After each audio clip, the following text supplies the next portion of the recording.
தமிழ் கேட்டல் ஃபார்ம் நண்பர்களுக்கு வணக்கமுங்க. நீங்கள் பார்த்துட்டு இருக்கிறது தலையீத்து கிடாரிங்க. 2 பல்லு போட்டுக்குங்க. தலையீத்து கிடாரிங்க.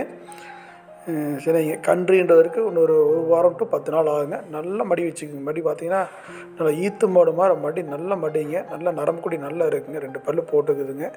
நல்ல நரம்பு கொடிங்க. தலையீத்துலேயே அந்த 2 வேலையும் சேர்த்து 13 லிட்டர் பால் கறவை தண்ணி எதிர்பார்க்குங்க.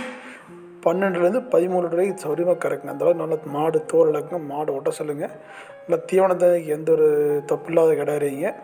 இந்த கிடாரி உங்களுக்கு தேவைப்படும் பட்சத்தில் இதில் கொடுக்கப்பட்ட நம்பருக்கு தொடர்பு கொள்ளுங்க. மடியாம் 4 காம் தனித்தனியாக அள்ளி வச்ச மாதிரி தெளிவாக இருக்குங்க. சுழி சுத்தமுங்க. எந்த ஒரு தவறு இல்லைங்க. கிடாரியில் தெளிவாக இருங்க. தேவைப்பட்டால் கொடுக்கப்பட்ட நம்பருக்கு தொடர்பு கொள்ளுங்க. கிடாரி இருக்கக்கூடிய தமிழ் கேட்டல் ஃபார்ம் பல்லடமுங்க. மேற்கொண்டு தகவல் வேணால் கூப்பிடுங்க. எங்கள் இடத்துல வந்து தலையீத்து கிடாரி ஈத்து மாடு நிறைய இருக்குதுங்க. நேரில் வந்து பார்க்கறனாலும் பார்க்கலாங்க. தமிழ் கேட்டல் ஃபார்முக்கு ஆதரவுங்க. நன்றி.